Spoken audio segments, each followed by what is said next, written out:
গাজায় যুদ্ধবিরতি চুক্তির প্রথম ধাপের অনুমোদন দিয়েছে ইসরায়েল সরকার। ফলে স্থানীয় সময় বৃহস্পতিবার দিবাগত রাত থেকে যুদ্ধবিরতি কার্যকর শুরু হয়। এতে নির্দিষ্ট সীমানায় সরে যেতে 24 ঘন্টা সময় পেল ইসরায়েলি ডিফেন্স ফোর্সেস। দেশটির প্রধানমন্ত্রীর কার্যালয়ের বরাতে এসব তথ্য দিয়েছে এবিসি নিউজ। এদিকে ইসরায়েলি প্রধানমন্ত্রী বেঞ্জামিন নেতানিয়াহু জিম্মি মুক্তির পুরো কৃতিত্ব প্রেসিডেন্ট ডোনাল্ড ট্রাম্পকে দিয়েছেন।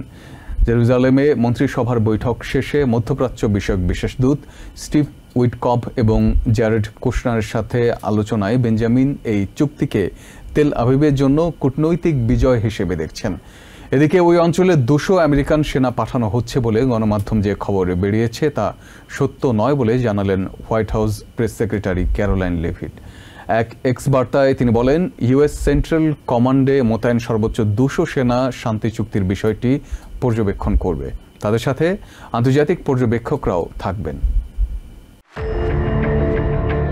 মধ্যপ্রাচ্যে শান্তি প্রতিষ্ঠায় বহুল আশা আকাঙ্ক্ষার আরেকটি যুদ্ধবিরতি বৃহস্পতিবার প্রেসিডেন্ট ডোনাল্ড ট্রাম্পের প্রস্তাবিত এবং ইজিপ্টের শার্ম আল শেখে সই করা শান্তি উদ্যোগে অনুমোদন দিয়েছে ইসরায়েলি মন্ত্রিসভা। ফলে স্থানীয় সময়ে বৃহস্পতিবার দিবাগত রাত 1:20 যুদ্ধবিরতি কার্যকর হয়েছে। এতে নির্দিষ্ট সীমানায় সরে যেতে 24 ঘন্টার মতো সময় পেল ইসরায়েলি ডিফেন্স ফোর্সেস। অর্থাৎ শুক্রবার দিবাগত রাত 1:20 মাঝে ইসরায়েলি সেনা প্রত্যাহারে সুযোগ পাচ্ছে তারা। দেশটির প্রধানমন্ত্রীর কার্যালয়ের বরাতে এসব তথ্য দিয়েছে এবিসি নিউজ এবং Reuters. We couldn't have achieved it without the extraordinary help of President Trump and his team, Steve Witkoff and Jared Kushner. They worked tirelessly with Ron. এদিকে ইসরায়েলি প্রধানমন্ত্রী বেঞ্জামিন নেতানিয়াহু জিম্মি মুক্তির পুরো কৃতিত্ব president Donald ট্রাম্পকে দিয়েছেন।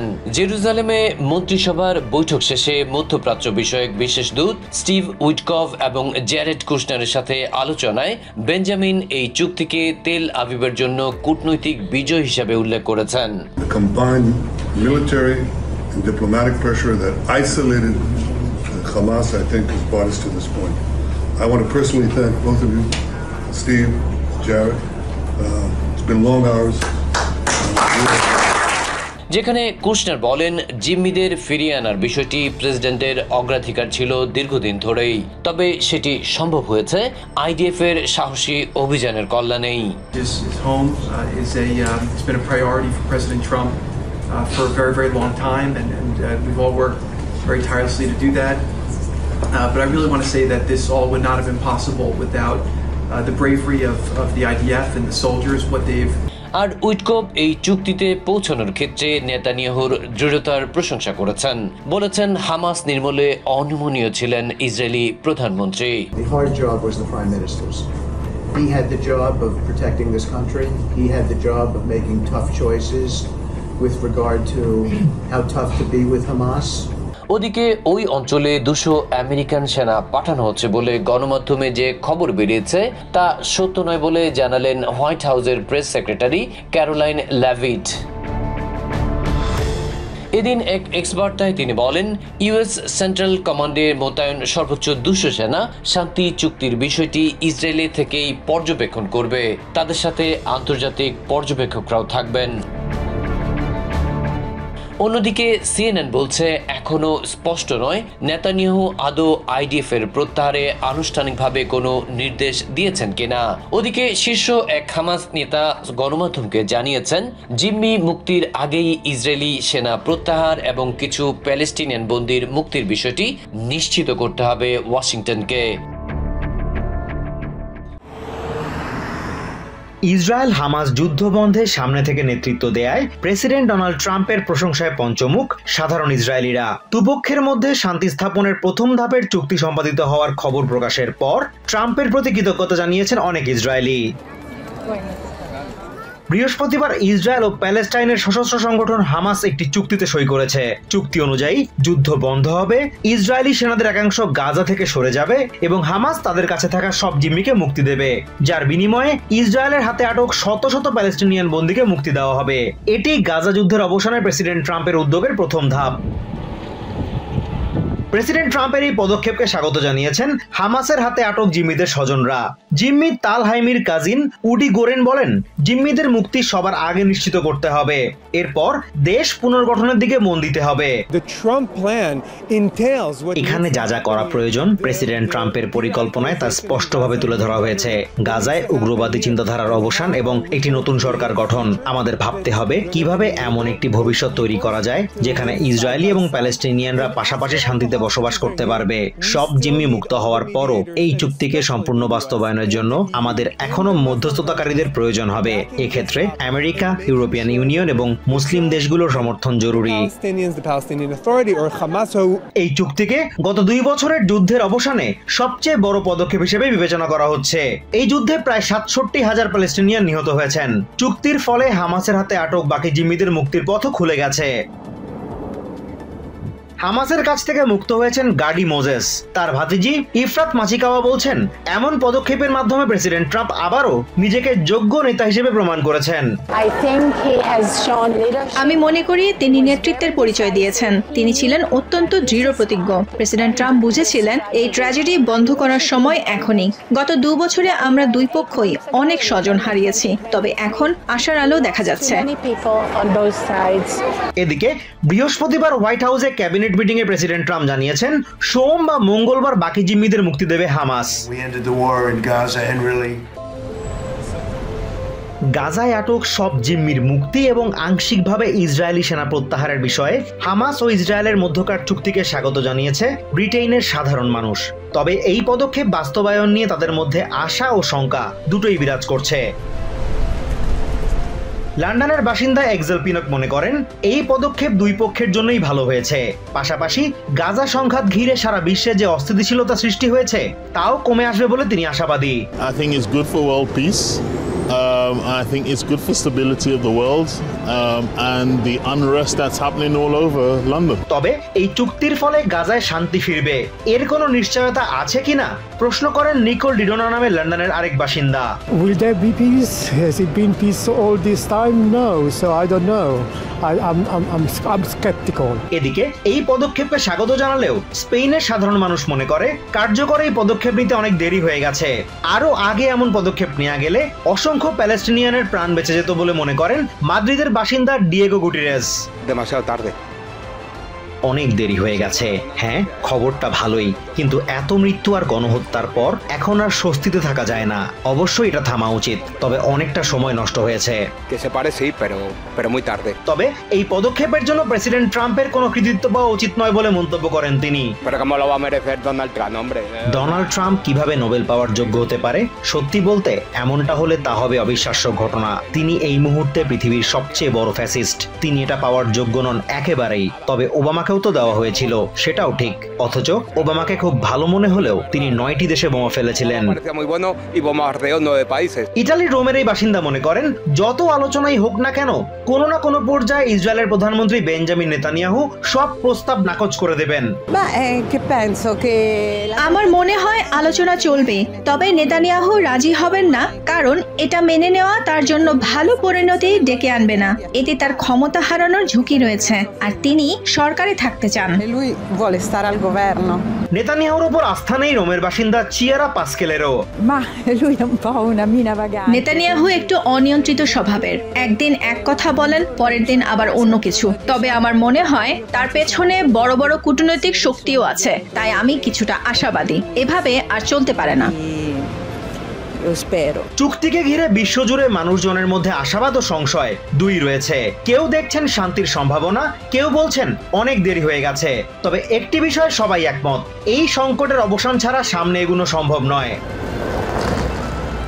গাজা যুদ্ধের পরিসমাপ্তি ঘটনাতে প্রেসিডেন্ট ডোনাল্ড ট্রাম্পের পরিকল্পনা সফলভাবে বাস্তবায়িত হবে বলে জোরালো আশাবাদ ব্যক্ত করেছেন রাশিয়ার প্রেসিডেন্ট ভ্লাদিমির পুতিন। পাশাপাশি শান্তি প্রতিষ্ঠার যে কোনো উদ্যোগে রাশিয়ার সহযোগিতা করতে প্রস্তুত বলেও জানান পুতিন। তাজিকিস্তানে রাশিয়া সেন্ট্রাল এশিয়া সামিটে এসব কথা বলেন তিনি। অন্যদিকে গাজায় শান্তি প্রতিষ্ঠার প্রথম পর্যায়ের শর্তগুলোর দ্রুত বাস্তবায়ন জরুরি বলে মনে করেন তুর্কির পররাষ্ট্রমন্ত্রী হাকান ফিদান। দীর্ঘ প্রচেষ্টার পর গাজায় যুদ্ধবিরতির চুক্তিতে রাজি হয়েছে হামাস ও ইসরায়েল। চুক্তি অনুযায়ী যুদ্ধবিরতির পাশাপাশি বন্দী বিনিময় করবে দুই পক্ষ। গাজায় শান্তি প্রতিষ্ঠায় প্রেসিডেন্ট ডোনাল্ড ট্রাম্পের এই প্রচেষ্টা সফল হবে বলে মনে করেন রাশিয়ার প্রেসিডেন্ট ভ্লাদিমির পুতিন। বৃহস্পতিবার তাজিকিস্তানের দুশানবেতে রাশিয়া সেন্ট্রাল এশিয়া সামিটে এই কথা বলেন তিনি। আমরা দেখছি গাজায় কি ঘটছে। দুই পক্ষ সংঘাতের সমাধানে একমত হয়েছে। আমরা অত্যন্ত আশাবাদী প্রেসিডেন্ট ট্রাম্পের এই উদ্যোগ বাস্তবায়ন হবে। এই সময় মধ্যপ্রাচ্যে শান্তি প্রতিষ্ঠায় কূটনৈতিক আলোচনায় একমাত্র পথ বলে মন্তব্য করেন পুতিন। পাশাপাশি রক্তপাত বন্ধ করা এবং শান্তি ফিরিয়ে আনার যে কোনো উদ্যোগে রাশিয়া সহযোগিতা করতে প্রস্তুত বলেও জানান তিনি। আমি জোর দিয়ে বলছি, রাশিয়া বিশ্বাস করে শুধুমাত্র রাজনৈতিক এবং কূটনৈতিক উপায়ে মধ্যপ্রাচ্যের সংকট সমাধান সম্ভব। যে কোনো শান্তিপূর্ণ উদ্যোগে সহযোগিতা করতে রাশিয়া প্রস্তুত আছে। অন্যদিকে গাজায় শান্তি প্রতিষ্ঠায় দুই পক্ষের একমত হবার পর চারটি প্রধান লক্ষ্য বাস্তবায়ন জরুরি বলে মনে করেন তুর্কির পররাষ্ট্রমন্ত্রী হাকান ফিদান। সেগুলো হলো অবিলম্বে গাজায় যুদ্ধবিরতি প্রতিষ্ঠা করা, বন্দী ও জিম্মিদের মুক্তি, বাধাহীনভাবে মানবিক ত্রাণ সহায়তা দেওয়া শুরু করা এবং নির্দিষ্ট সীমানা পর্যন্ত ইসরায়েলি বাহিনীকে সরিয়ে নেওয়া। গাজায় শান্তি বাস্তবায়নে প্রথম ধাপের পরিকল্পনার যে চারটি ধারা তা বাস্তবায়ন করতে হবে। এসব বিষয়ে খুবই সতর্কভাবে নজর রাখতে হবে। চুক্তির ধারায় বলা হয়েছে তুর্কি এই বাস্তবায়ন প্রক্রিয়ায় অংশ নেবে। তুর্কির পররাষ্ট্রমন্ত্রী বলেন, দ্বিরাষ্ট্র ব্যবস্থা নিশ্চিত করার বিষয়ে প্যারিসে গাজা সংক্রান্ত সম্মেলনে আলোচনায় সবাই একমত ছিল। এর বিকল্প কিছু চিন্তা করলে abarও যুদ্ধাবস্থা ফিরে যাবে বলে mone করেন তিনি। Onlar üzerinde çok ayrıntılı duruldu. Gerçekten burada bugün önemli kararlara esas teşkil edecek. গাজায় শান্তি বজায় রাখতে তুর্কির প্রেসিডেন্ট রিসেপ তাইয়েপ এরদোয়ান প্রস্তাবিত আমেরিকা, ইজিপ্ট, তুর্কি এবং কাতারের সমন্বয়ে টাস্ক ফোর্স গঠনের কথা উল্লেখ করেন হাকান ফিদান। Mısır, Türkiye ve Katar'ın dan müteşekkil bir ekibin yer alacağı। নরওয়ের রাজধানী অসলোতে শুক্রবার ঘোষণা করা হবে চলতি বছর নোবেল শান্তি পুরস্কার জয়ীর নাম। কম্বোডিয়া, ইসরায়েল ও পাকিস্তান থেকে এই পুরস্কারের জন্য প্রেসিডেন্ট ডোনাল্ড ট্রাম্পকে মনোনয়ন দেওয়া হয়েছে। তবে দেশ তিনটি 31 জানুয়ারি মনোনয়নের নির্ধারিত সময়সীমা শেষ হওয়ার পর স্প্রিং ও সামারে ট্রাম্পকে মনোনীত করে নোবেল কমিটিকে চিঠি দেয়। এর ফলে তাদের এই মনোনয়ন বৈধ নয়। এদিকে গাজায় যুদ্ধবিরতি বিষয়ক চুক্তির পর ভবিষ্যতে নোবেল শান্তি পুরস্কারের জন্য প্রেসিডেন্ট ট্রাম্প যোগ্য প্রার্থী কিনা তা নিয়ে মিশ্র মত প্রকাশ করেছেন অসলোর সাধারণ মানুষ। গাজা যুদ্ধ বন্ধে ট্রাম্পের উদ্যোগের প্রথম ধাপে যুদ্ধবিরতি ও জিম্মি মুক্তির ঘোষণা আসার পর অসলো শহরের কিছু বাসিন্দা মনে করছেন ভবিষ্যতে তার নোবেল শান্তি পুরস্কার পাওয়ার ভালো সম্ভাবনা রয়েছে। তবে ম্যাডেলিন অ্যান্ডারসন মনে করেন শুধু গাজা পরিকল্পনার ভিত্তিতে ট্রাম্প নোবেল পাওয়ার যোগ্য নন। যদি তিনি ইউক্রেন সংঘাতের অবসানে কোনো চুক্তি করাতে সক্ষম হন তবে বিষয়টি পুনর্বিবেচনা করা যেতে পারে। I think that he is fortunate to be in the position that he is in and maybe I will change my mind if he can make something happen with Ukraine and Russia. ইস্থার ওয়েটজেল নামে এই নারী মনে করেন গাজায় শান্তি স্থাপনে অনেক নেতা প্রেসিডেন্ট ট্রাম্পের চেয়ে বেশি কাজ করছেন। তাই গাজায় শান্তির ভিত্তিতে নোবেল দিতে হলে ট্রাম্পের চেয়ে তারাই তুলনামূলক বেশি যোগ্য। Because the peace in Middle East is more people is involved, Netanyahu and the Palestinians and other people. Peter নামে এই তরুণ মনে করেন ট্রাম্প গাজায় যুদ্ধবিরতি কার্যকরের বিষয়ে সবচেয়ে বেশি অবদান রেখেছেন। তাই এই জন্য নোবেল দেয়া হলে সেটা তারই প্রাপ্য। I think just objectively, yes, if he has contributed to the peace or the ceasefire. এবারের পুরস্কারের জন্য গাজায় শান্তি স্থাপনের প্রথম ধাপ কার্যকরে প্রেসিডেন্ট ট্রাম্পের ভূমিকা বিবেচনায় নেওয়ারও কোনো সুযোগ ছিল না। কারণ 6 অক্টোবর নোবেল কমিটি তাদের চূড়ান্ত সিদ্ধান্ত নিয়ে নেয়ার দুদিন পর 8 অক্টোবর প্রেসিডেন্ট ট্রাম্প ট্রুথ সোশ্যালে হামাস ইসরায়েল চুক্তির বিষয়টি জানান। এবছরের পুরস্কারের সিদ্ধান্ত নেয়ার আগে কমিটি যদি বিষয়টি জানতেও পারত তবুও তড়িঘড়ি করে সিদ্ধান্ত পাল্টানোর সম্ভাবনা ছিল প্রায় শূন্যের কোঠায়। কারণ নোবেল শান্তি পুরস্কারের সিদ্ধান্ত গ্রহণে কমিটি 1 বছর ধরে পর্যালোচনামূলক প্রক্রিয়ার মধ্য দিয়ে যায়, যেখানে কমিটির 5 সদস্য মনোনীত ব্যক্তিদের শক্তিমত্তা ও দুর্বলতা নিয়ে গভীরভাবে আলোচনা করেন। ফলে গাজা যুদ্ধ বন্ধের জন্য প্রেসিডেন্ট ট্রাম্প নোবেল পাবেন সেই সম্ভাবনা নেই বললেই চলে। তবে অন্য কোনো যুদ্ধ বন্ধে ভূমিকা রাখায় তিনি নোবেল পাচ্ছেন কিনা তা জানতে বিশ্ববাসীকে শুক্রবার পর্যন্ত অপেক্ষা করতে হবে।